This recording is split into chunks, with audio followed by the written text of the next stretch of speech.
ونفعنا به وبعلومه نفعنا بارك على محمد. Wal maqalatu tasi'ata asyarata. Hari maqalah anu ka-18. An Sufyan Sauri katampi di Sufyan As-Sauri rahimahullahu ta'ala.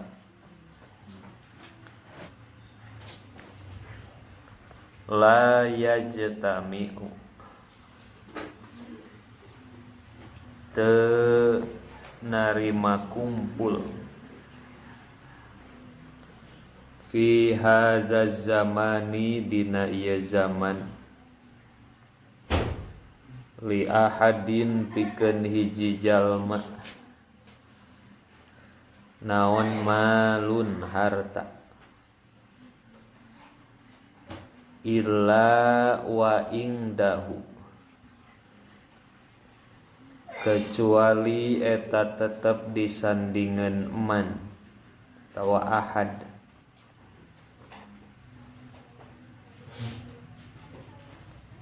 khamsu khisolin ari 5 pirang-pirang tingkah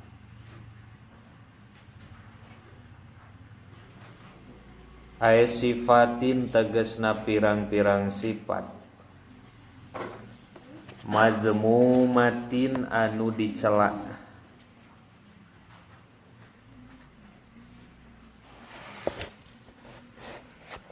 tulul amali tegesna kahiji panjang pangharepan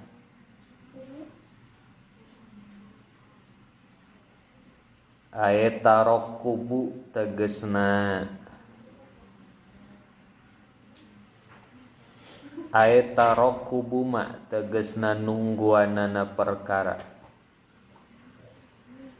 yustab'adu anu direken jauh naon husuluhu hasilna ieu ma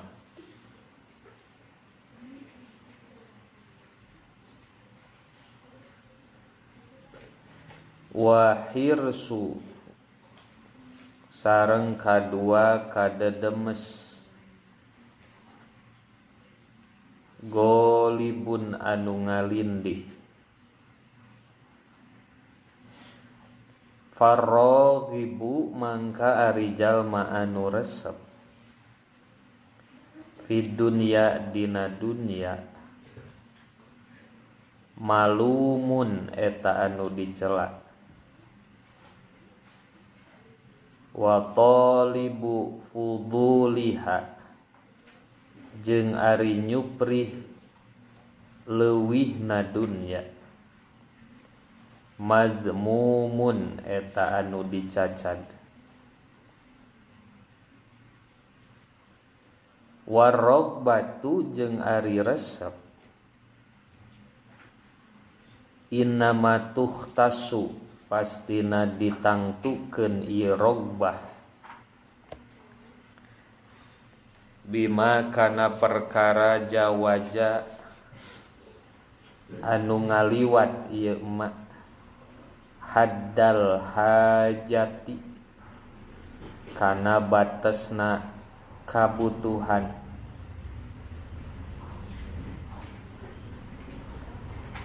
wal fudul sareng ari fudul leuwih innama yantoliku pastina kacarioskeun ieu fudul alama kana perkara zada anu leuwih ieu emak ala qadril kifayati kana ukuran kacukupan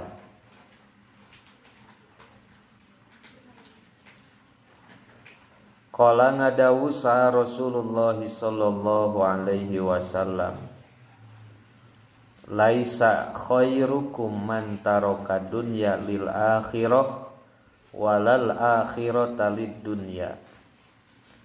Laisa teu aya naon khairukum pang alusna ti aranjeun kabeh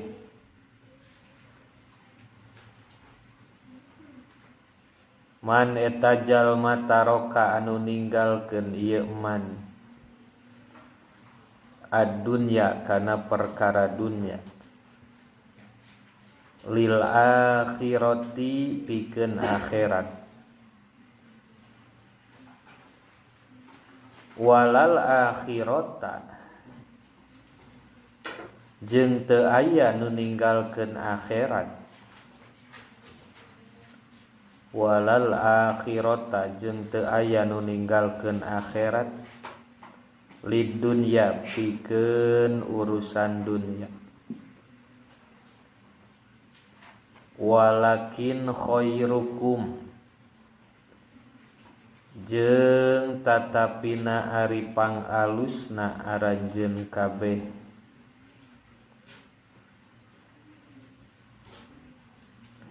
man eta jalma akhoda nu nyandak ieu man min hazihi tina ieu dunya wa hazihi jeung tina ieu akhirat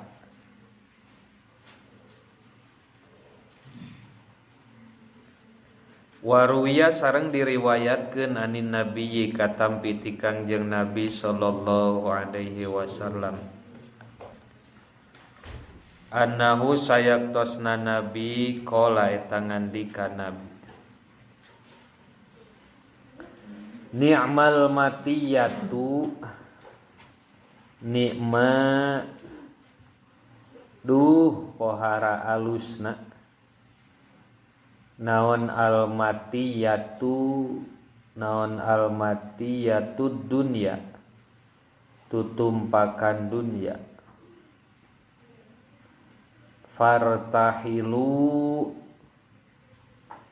mangka kudu berangkat aranjeun kabeh ha kana ieu dunya tuballigh mangka nganepikeun ieu dunya kum ka aranjeun kabeh al akhirata kana akhirat wa qala sareng nyarios Ali Sayyidina Ali bin Abi Thalib karramallahu wajhahu wa radhiyallahu anhu ad-dunya ari dunya eta darus sidqin tempat anu bener liman pikeun jalma sodako nu ngabenerkeun ieu man hu eha kana ieu dunya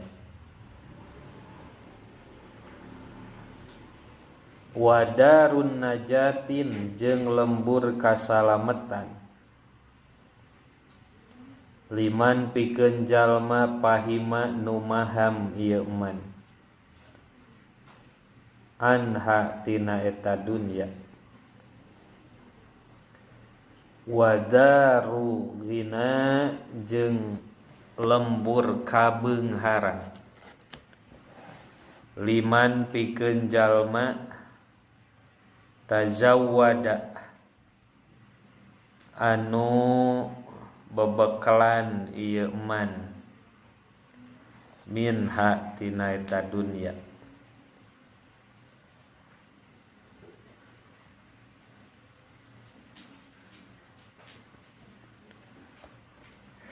maqalah kasalapan belas teh kasauran Sufyan As-Sauri katampi ti Sufyan As-Sauri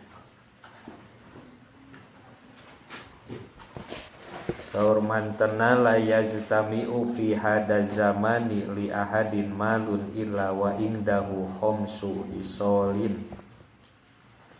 moal matak bisa pakumpul dina waktu nu ieu dina zaman anu ayeuna moal matak bisa pakumpul dina waktu anu sahiji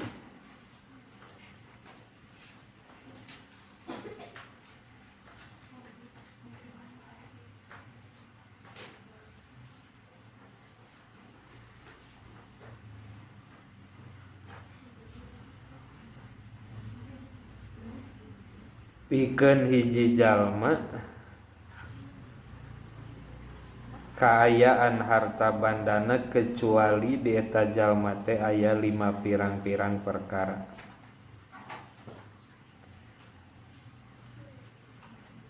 Moal bisa kumpul dina waktu kahiji jalma kaayaan harta bendana kecuali di eta jalma teh aya 5 pirang-pirang perkara atanapi ai sifatin madmumatin aya sifat anu tercela. Nu nembe kahiji tulul amal panjang harapan, nu kadua wahirsun ghalibun kadedemes anu ngalindih.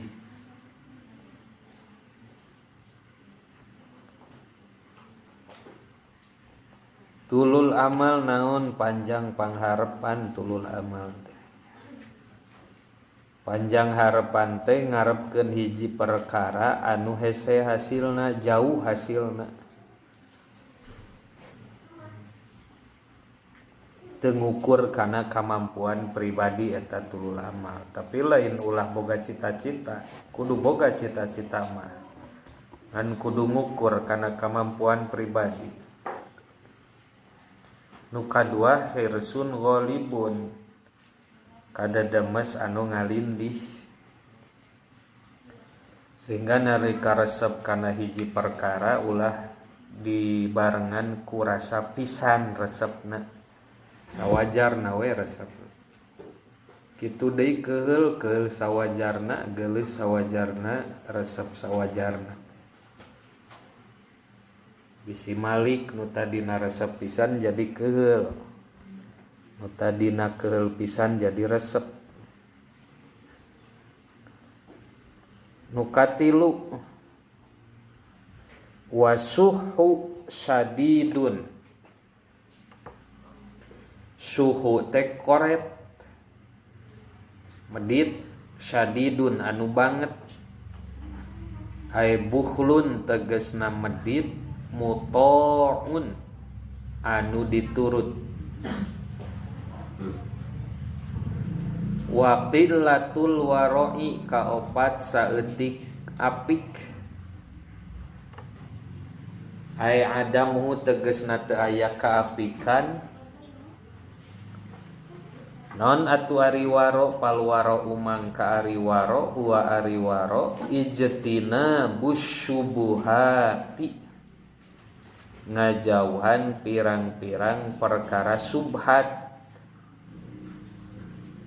Puguh ari haram mana geus wajib dijauhan ge ieu mah perkara subhat nu can puguh halal jeung haramna oge teu wantun nyaketan kitu. Komo nu haram khaufan karna sieun minal wuqu'i tina tumiba fil muharramati dina pirang-pirang anu diharamkeun.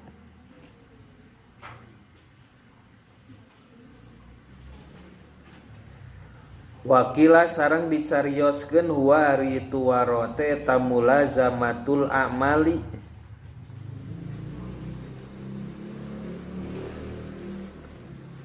ngamistikeunana pirang-pirang amal al jamilati anu sae, teras-terasan midamel perkara sae eta nu kitu nami waro. Atanapi nu nembe teu kenging nyaketan kana perkara subhat komo nu haram tanamina waro. Wa nisyanul akhirati kalima mohokeun akhirat. Qala nyarios sal qailu anu nyarios,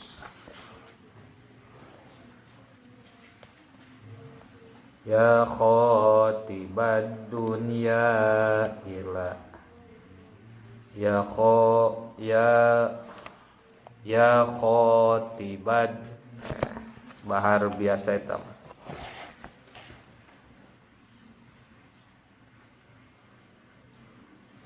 Ya khotiban dunya ila nafsihi innalaha fi kulli yaumin khalila tastankihul ba'la wa qad wati'at fi maudi'in akhirobin hubadila ma aqbalad dunya li khuttabiha li qatlihim biha qatilan qatila inni lamugtarun wa innal bila ya'malu fi jismi qalilan qalila tazawwadu lil mauti zadda faqat nadal munadi rahilar rahila ya khotibad dunya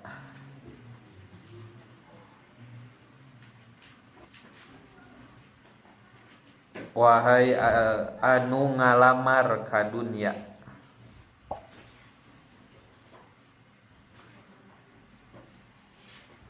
ila nafsihi kana dirina ieu si khotib innalaha sanyana eta tetepikeun dunya fi kulli yaumin dina setiap dinten kholilan ari mika asih tastankihu nyupri kawin ieu dunya al ba'la kahiji salaki wa qad wuti'at sareng nyata diwati ieu dunya bi maudiin dina hiji tempat akhara anu sejen minhu ti ieu ba'lu badilan kana anu ngaganti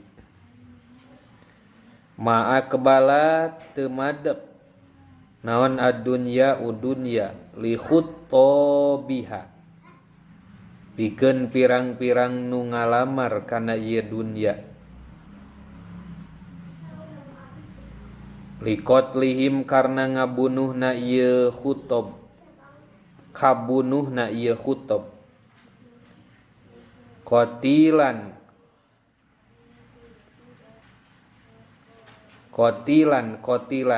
saurang wa ini jeung sayaktosna kaula eta lamugtarun yakin anu katipu wa innal balaa jeung sanyana balai yumalu eta dipigawe pi jismi dina awak kaula qalilan barina saeutik tazawwadu kudu bebekalan aranjeun kabeh lil mauti pikeun maut zadan kana bekal faqad nada mangkanya tageus ngagero saha al munadi anu ngagero ar-rahila kudu buru-buru berangkat haye irkabu tegasna kudu numpak aranjeun kabeh markubakum kana kendaraan aranjeun kabeh wasiru jeung kudu lempang aranjeun kabeh fi tariqil akhirati dina jalan akhirat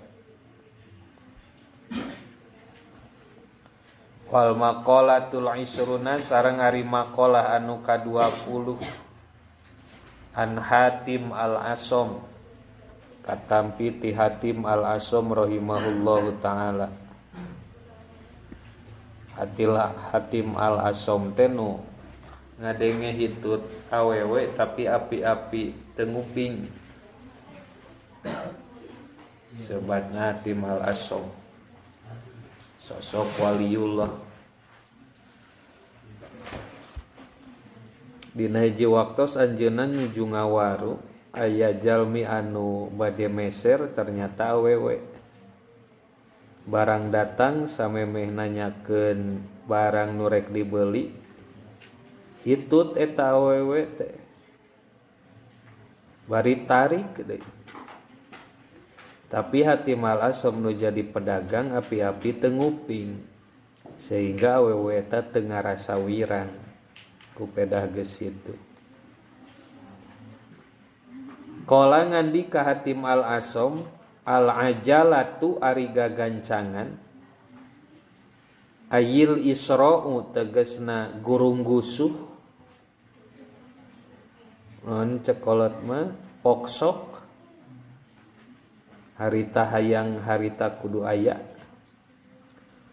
ayil isra'u tegasna gurunggusuh pil umuri dina pirang-pirang urusan minasyaitoni eta ti setan al ajalatu minasyaiton ari gagancangan eta ti setan tapi aya anu alus gagancanganna teh tegasna kudu gagancanganna ieu mah illa fi khamsi mawadi'a kecuali dina 5 pirang-pirang tempat paina mangkasanyana ieu ajalah ayil ajalatu tegasna gagancangan piha dina ieu khamsun min sunani Rasulillah sallallahu alaihi wasallam eta tisapalihna pirang-pirang pasunatan pirang-pirang sunnah Rasulullah sallallahu alaihi wasallam. Mana gagancangan nu alus kahiji it'amud dhaifi nyuguhan tamu ulah diingkekeun asongkeun we nu aya mah ulah sieun beak teh bima kalawan perkara yatakallapu anu teu merdih ieu emak ingdal mudhayyifi disandingeun nu nampi tamu pribumi di urang mah bahasana mudhayyib teh ani nu nyampak nu tiasa disuguhkeun mah teras-terasan we suguhkeun ida nazala di mana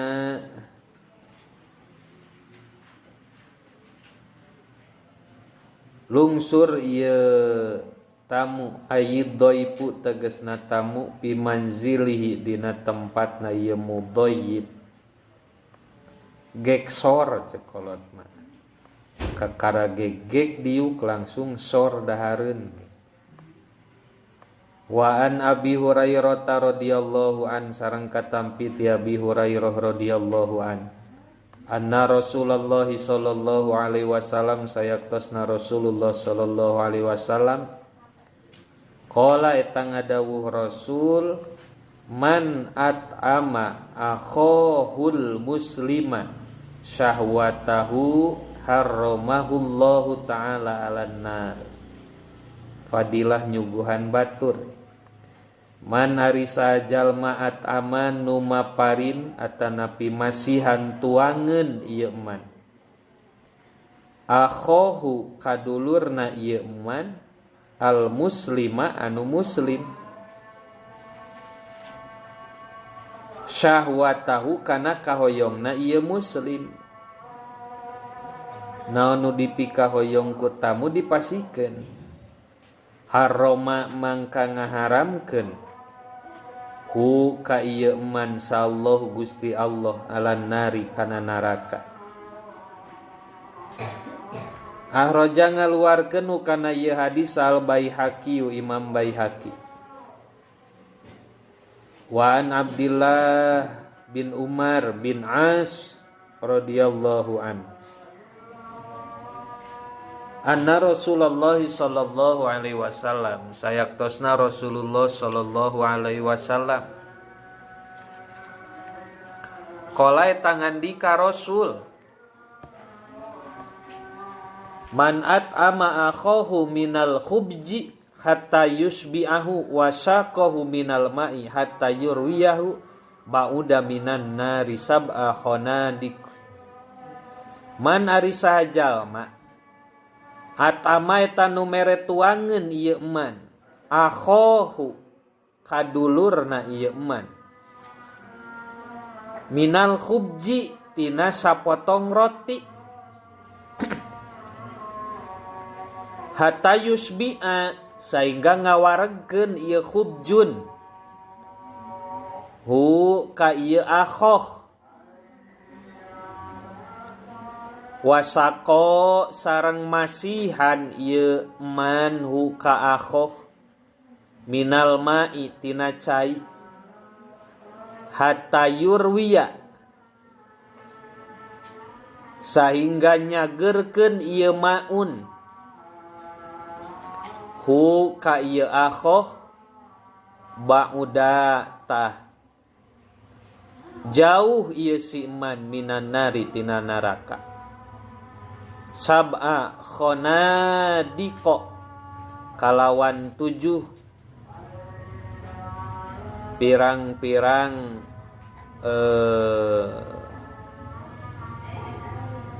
jarak.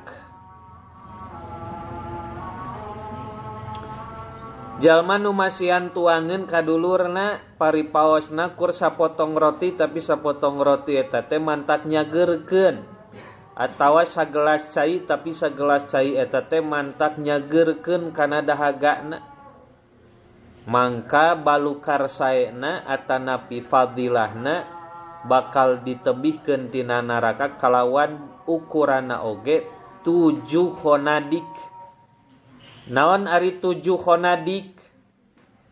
Kullu khondakin ari setiap ayeuna sakhondak masiratu sab'i mi'ati amin eta perjalanan 700 tahun sakhondak ieu. Berarti 700 tahun kali 7. 7 kali 7 teh 48 lain. Berarti 4.800 tahun lamun di cucruk ku jalan gitu. Jauh natijal manusok meredahareun ka batur jeung naraka. Akhraja ngaluarkeun kana ieu hadis Nasai Imam Nasai wa Tabrani sareng Imam Tabrani. Wal Baihaqi sareng Imam Baihaqi. Kadua wa tajhizul mayyiti gagancangan nu alus ya. Dia kahiji nyuguhan tamu. Nu kadua tajhizul mayyiti mulasara mayit ulah dingkekeun eta mah buru-buru. Bil gusli kalawan ngadusan watak pini mungkus wasolati nyolatan alaihi kamayit wadapni ngubur sadayana kudu buru-buru. Kok mau jalma soleh mah ulah dirilakeun sabab geus sonoeun nu sonoeun teh lain mayitna bumi sonoeun ka eta jalmi hoyong ngabahagiakeun eta mayit di alam barzahna matak tong diingkekeun mulasara mayit. Iza mata di mana maut ieu mayit yakinan barina yakin di mana geus nyata mautna diasongan kaca geus eueuh ngembun tina pangambungna teh dicabak nadina geus eueuh deui berjalan yakin geus pupusna ulah diingkekeun. Ruwiya diriwayatkeun naon annahu sayatosna Nabi sallallahu alaihi wasallam qala eta ngadawuh Nabi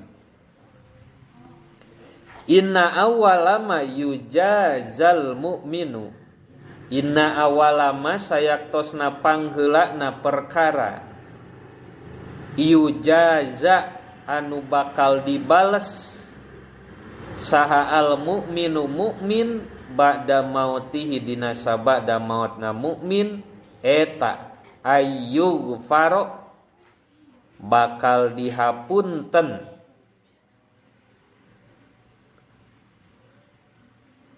Salijami iman sakabehna jalma tabi anu nganterkeun ieu man janazatahu kana janazahna ieu mayit mukmin teh tak sing daek mulasara mayit nganterkeun mayit nepi ka liang lahat. Paingan saur Rasul tu zakirul akhirah nginget-inget kana akhirat. Ieu padilahna oge dihapunten jalmi anu nganterkeun ka eta mayit. Rawa ngariwayatkeun hukana hadis al Baihaqi Imam Baihaqi warwiya sareng diriwayatkeun naon annahu sayaktosna Nabi sallallahu alaihi wasallam qala eta ngadawuh Nabi. Idza mata rajulun min ahlil jannati istahyallahu azza wa jalla ayyu azziba man hamalahu wa man tabi'ahu wa man shalla alaihi. Idza mata di mana maut saha ar-rajulu hiji lalaki kabenaran eta rajul teh min ahlil jannati ti ahli surga istahya mangka ngaraos isin saha Allahu Gusti Allah azza wa jalla ayu aziba kana yen nyiksa ieu Allah man kajalma hamala anu mikul ieu man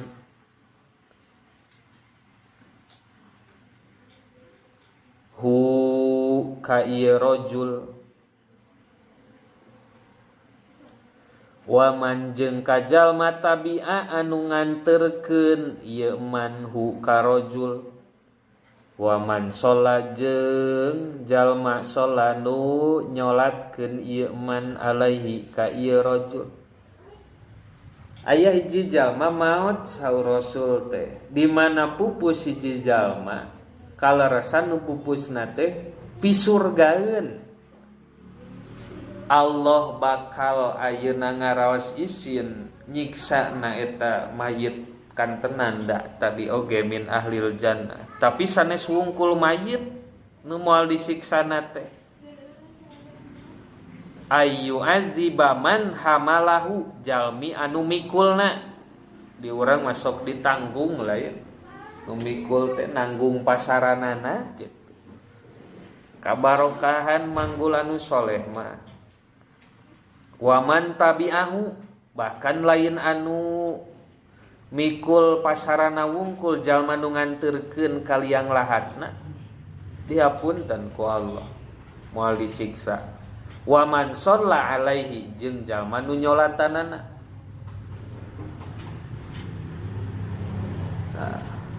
diajar sing daek ningalikeun kumaha tata carana ngadusan kumaha tata cara mungkus nyiapkeun bungkus keur mayit lamun mayitna lalaki kumaha lamun mayitna awewe kumaha kain kapanna teh sabab beda teh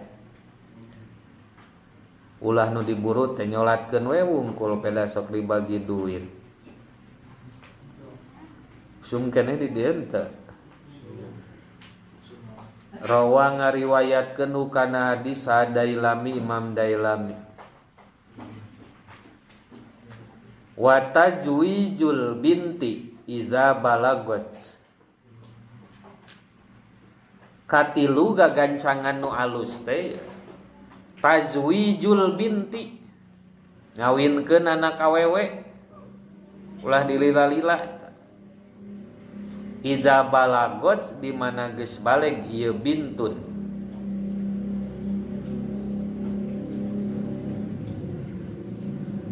ulah reuas bisi lalaki boga kabogo awewe nari kawin ulah reuas da awewe mah alusna kitu buru-buru kawinkeun. An Aisyah radhiyallahu anha anna Rasulullah sallallahu alaihi wasallam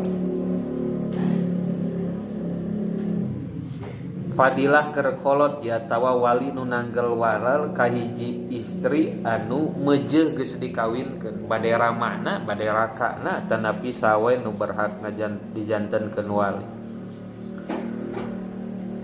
man ari sajalma jawaja anu ngawinkeun ieu man bintan ka anak awewe Tawajjahu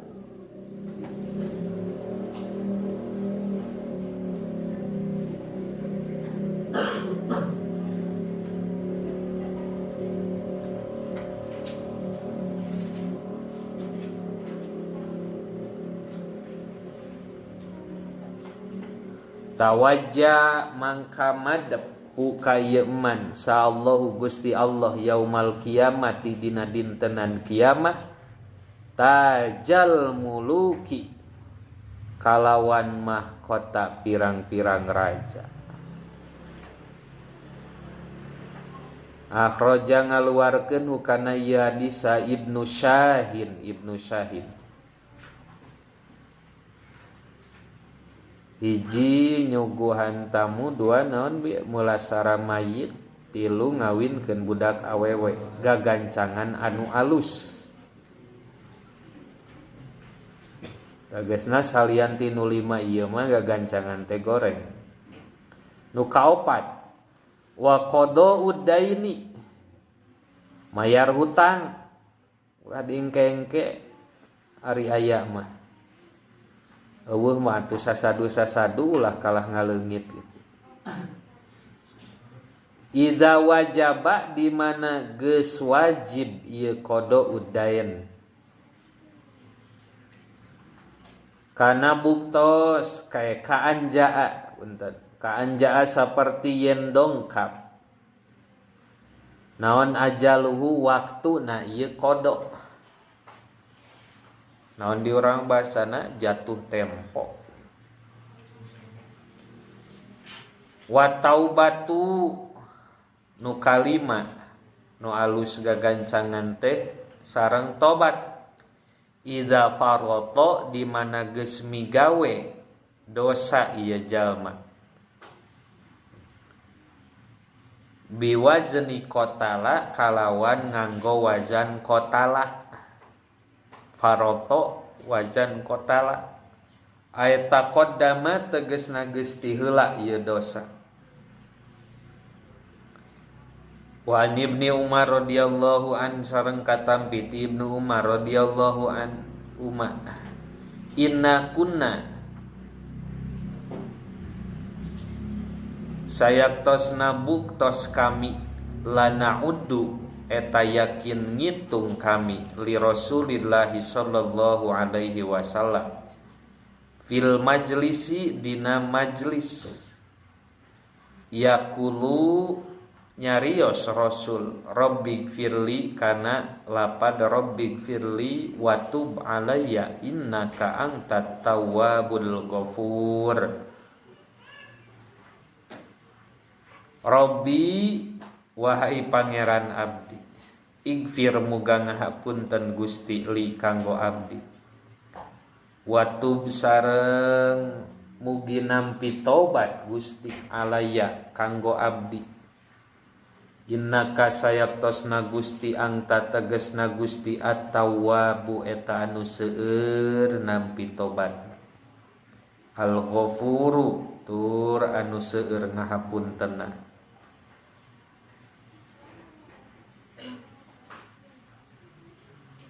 Anu katampi ti Ibnu Umar bahwa anjeunna mendakan Rasul di etang teh nalika anjeunna nuju calik dina majelisna dina sajadahna kitu mun urang mah tempat calik Rasul.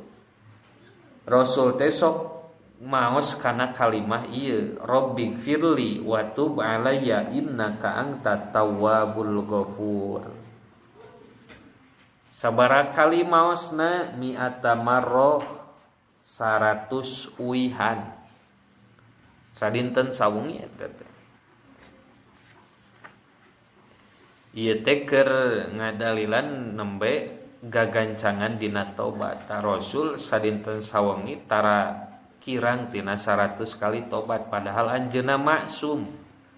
Diriksa tong borah tina haram subhat ge teu pernah keuna. Rawa ngariwayatkeun kana hadis Ahmad wa Tirmidzi wa Abu Dawud. Imam Ahmad, Imam Tirmidzi sareng Imam Abu Dawud.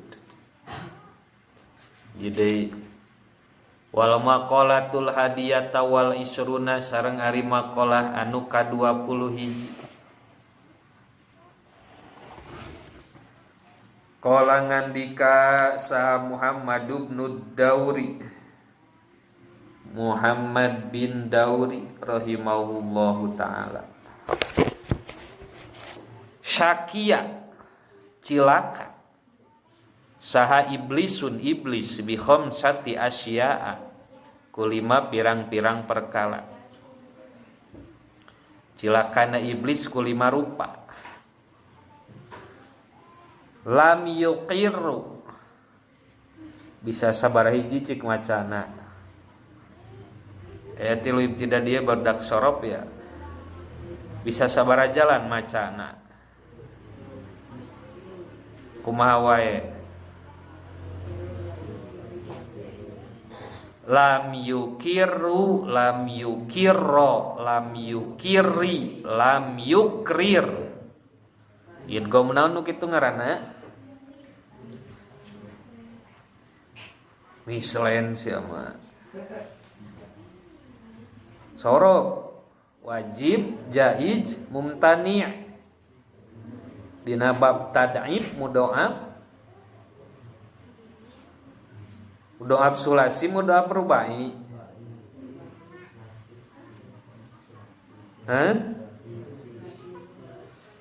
Sulasi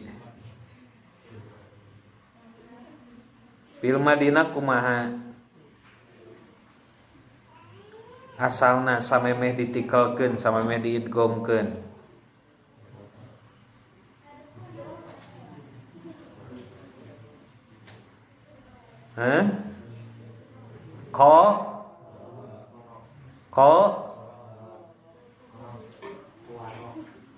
Rona dua mantak ditasdidan oge kan mudho'ab. Lam yukiru teu ngaku ieu iblis bidzanbi kana dosa. Ae lam ya tarif tegasna teu ngaku ieu si iblis bihi kana zanbu ala nafsihi kana dirina iblis. Tak lamun jalma geus ngalakukeun dosa tapi teu ngaku. Sarua we jeung iblis nu teu mengakui dosana. Walam yandam jeung teu pernah nalangsa ieu si iblis. Ailam yahzan tegasna teu nalangsa ieu iblis ala zanbihi kana dosana iblis. Kalah bangga ngalaksanakeun dosa teh iblis mah lain nalangsa. Bungah katempo goreng ku batur teh. Walam yalumu jeung teu nyela ieu si iblis nafsahu kana dirina iblis ala fi'lihi kana migawe danbu. Walam ya'zim jeung teu ngajam ieu iblis ala taubati kana taubat. Wa qanata jeung putus asa ieu iblis min babi doroba, qanata teh tina bab doroba. Wa ta'aba jeung lapad ta'aba, qanata yak natu, qanata yak nitu min babi doroba wa ta'aba. Sulasi mujarrad bab kedua tawa sulasi mujarrad bab katilu. Qanata yak natu, qanata yak nitu. Min rahmatillahi putus asa tina rahmat Allah. Sipatan iblis lah kagok maehan teh kakara 88 rek dijejegkeun 100. Geus kagok borontok, kagok loba ngalaksanakeun dosa, kalah tuluy ngalaksanakeun dosa. Eta teh sipatan iblis. Nu putus asa tina rahmat Allah. Wasaida jeung bungah saha Adamun Nabi Adam bi khamsati asya'a kulima pirang-pirang perkara. Iblis mah naon bieu teh cilakana teh ku 5 perkara, Nabi Adam mah bagjana ku 5 perkara. Naon wae bieu nu aya di iblis?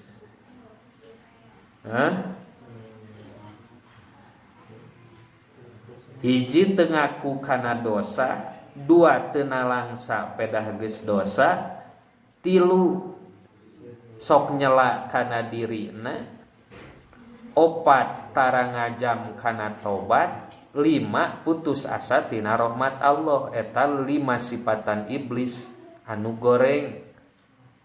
Ta Nabi Adam bagjana teh ku 5 rupi, samulihna ti sifatan iblis nu nembe. Wasaida jeung narima bagja saha Adamun Nabi Adam alaihi salam bi khamsati asya'a ku 5 pirang-pirang perkara. Aqarra kahiji ngaku ieu Nabi Adam bizanbi kana dosa. Wa qala sareng nyarios ieu Nabi Adam, Rabbana zallamna anfusana wa illam taghfir lana wa tarhamna lanakunanna minal khasirin. Eta teh doa Nabi Adam nalika anjeunna dilungsurkeun ku Allah ti surga hoyong nobatan pedatos nuang buah khuldi teras-terasan.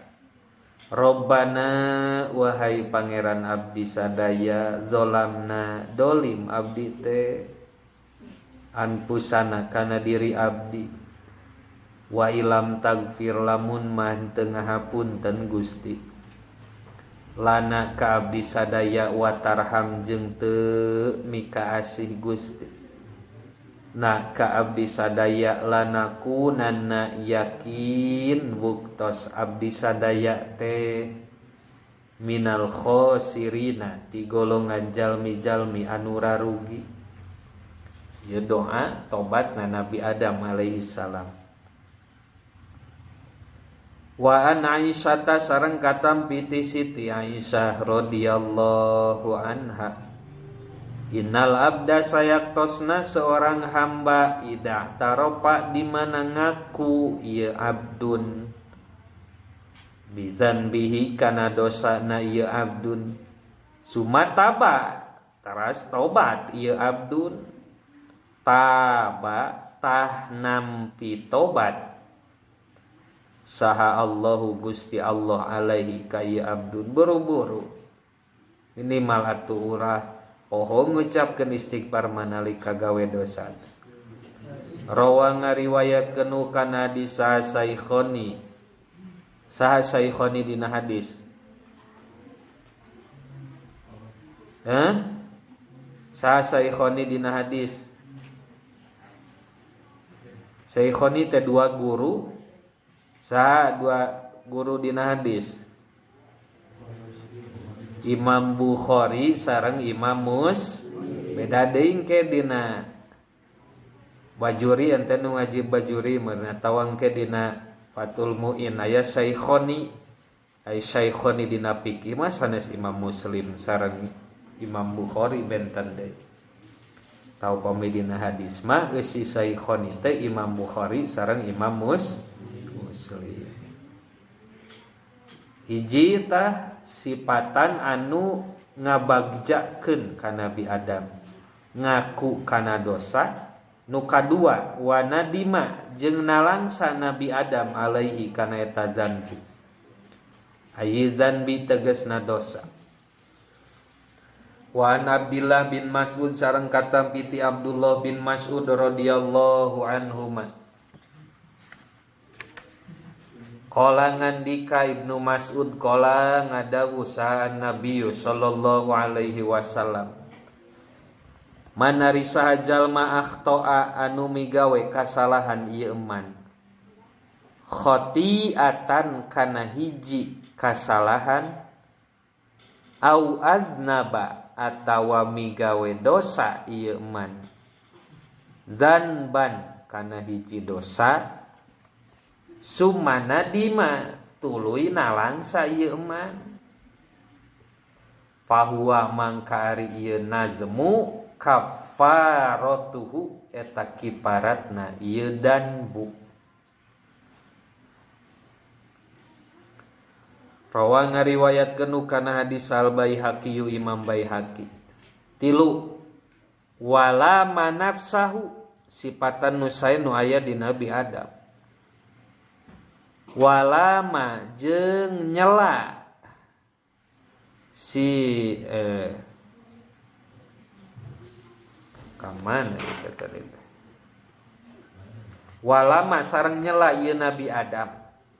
Nafsahu kana dirina Nabi Adam ala fi'li zalikal khoto'i kana midamel eta kasalahan.